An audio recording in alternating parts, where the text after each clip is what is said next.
Hello বন্ধুরা, তোমরা সবাই কেমন আছো? আশা করছি তোমরা সবাই খুব ভালো আছো। আর আমিও খুব ভালো আছি। আর তোমাদেরকে তো বলেইছিলাম আজকে পার্ট 2 নিয়ে আসবো। আর যারা এখনও পার্ট 1 দেখোনি তারা পার্ট 1টা দেখে নিও। তো চলো দেখে নাও আমি সেদিন ঘুরতে গিয়ে কি খেয়েছিলাম। ধর্মতলায় যেমন অনেক জামা কাপড়ের দোকান আছে, তেমন খাওয়ার দোকানও প্রচুর আছে। আমি প্রথমে গেছিলাম এই ধোসা এক্সপ্রেসে। এখানে গিয়ে অর্ডার দিয়েছিলাম একটা মশালা ধোসা আর একটা মেদুবড়া। তো মেদুবড়া আমি এই প্রথম ট্রাই করছিলাম। তো চলো ভিডিওটা শুরু করা যাক। এটা ছিল মশালা ধোসা। মশালা ধোসা খেতে আমার খুব ভালো লাগে, আর চিজ ধোসা খেতেও ভালো লাগে, কিন্তু এখানে চিজ ধোসার অপশানটা ছিল না। এটার দাম নিয়েছিল 80 টাকা। ধোসা খেতে কে কে ভালোবাসো অবশ্যই কমেন্ট করে জানিও।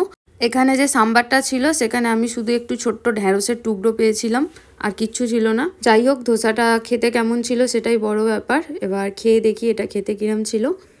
যে চাটনিটা ছিল এটা খেতে খুবই বাজে ছিল, এটার সাথে খেতে খুবই বাজে লাগছিল। কিন্তু ধোসাটা এমনি খেতে খুবই ভালো ছিল, সাম্বারের সাথে খেতেও বেশ ভালো লাগছিল, কিন্তু চাটনিটা খেতে খুবই বাজে ছিল। চাটনিটা খারাপ হলেও সাম্বার আর ধোসাটা খেতে ভালো ছিল। তো 80 টাকা অনুযায়ী এটা ঠিকই আছে। তোমরা যদি কোনোদিন ধর্মতলা যাও এখান থেকে ধোসা খেও, আশা করছি তোমাদেরও খুব ভালো লাগবে। ধোসা খাওয়ার আমার পছন্দের জায়গা হলো পাটুলির দক্ষিণী। সত্যি ওখানে ধোসাটাও যেমন ভালো বানায়, চাটনি সাম্বার প্রত্যেকটা জিনিসই খুব ভালো বানায়। তো এখানেও ধোসাটা মোটামুটি ঠিক আছে, বাট চাটনিটা খেতে খুবই খারাপ ছিল। ধোসাটা খেতে খেতে দিয়ে গেছিলো মেদুবড়া। মেদুবড়া আমি প্রথমবার খেয়েছিলাম, কিন্তু খেতে খুবই বাজে ছিল।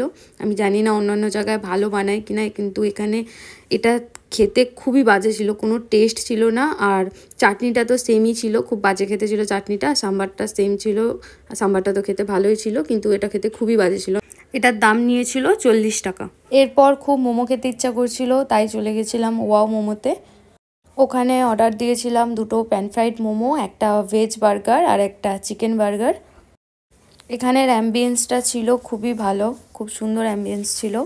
কিন্তু অ্যাম্বিয়েন্স ভালো হলে কি হবে, খাওয়ার কোয়ালিটি ছিল খুব খারাপ। মানে ওয়াও মোমোর দাম যত বাড়ছে আর কোয়ালিটি ততই খারাপ হয়ে যাচ্ছে। এই মোমোটা আমার খাওয়া সবথেকে খারাপ প্যান ফ্রাইড মোমো ছিল, এতটাই বাজে খেতে ছিল। 2 প্লেটের দাম নিয়েছিল 200 টাকা, আর খেতে ছিল খুবই বাজে। খাওয়ার পর মনে হচ্ছিল 200 টাকা পুরো জলে ঢেলে দিয়েছি, আর শুধু দাম দিয়ে কিনেছিলাম বলে খুব কষ্ট করে খেয়ে নিতে হয়েছিল। যারা প্যান ফ্রাইড মোমো খেতে ভালোবাসো, তো ওয়াও মোমো থেকে না খেয়ে বলবো অন্য জায়গা দিয়ে কিনে খেও, অন্যান্য জায়গা আরও বেশি ভালো খেতে হয়। এরপর নিয়েছিলাম দুটো বার্গার, একটা ভেজ বার্গার আর একটা চিকেন বার্গার। মোমোটা খাওয়ার পর মনটা খারাপ হয়ে গেলেও কিন্তু বার্গার দুটো খেতে ছিল খুবই ভালো। চিকেন বার্গারটার থেকেও ভেজ বার্গারটা খেতে আরও বেশি ভালো ছিল। চিকেন বার্গারে ছিল চিকেন প্যাটি, সামান্য লেটুস আর মেয়োনিজ, কিন্তু ভেজ বার্গারের মধ্যে অনেক কিছু ছিল, lettuce, mayonnaise, ketchup, burger sauce, অনেক কিছু ছিল। চিকেনের থেকেও আমার ভেজ বার্গারটাই খেতে বেশি ভালো লেগেছিল। খেতে গেছিলাম মোমো, কিন্তু মোমোটাই খেতে খারাপ ছিল। যারা এখনও পার্ট 1 দেখোনি তারা অবশ্যই পার্ট 1টা দেখো। আর ভিডিওটি ভালো লাগলে অবশ্যই লাইক, কমেন্ট আর শেয়ার করে দিও।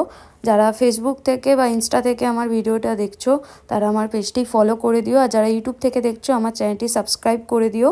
আমার ইউটিউব চ্যানেল হচ্ছে খাই খাই গুবলু, আর ফেসবুক ইনস্টা হচ্ছে মৌ মুখার্জি নামে। আজকের মতো ভিডিওটা আমি এখানেই শেষ করছি। সবাই ভালো থেকো, সুস্থ থেকো, আরও খেতে থাকো। দেখা হচ্ছে নেক্সট ভিডিওতে। টাটা।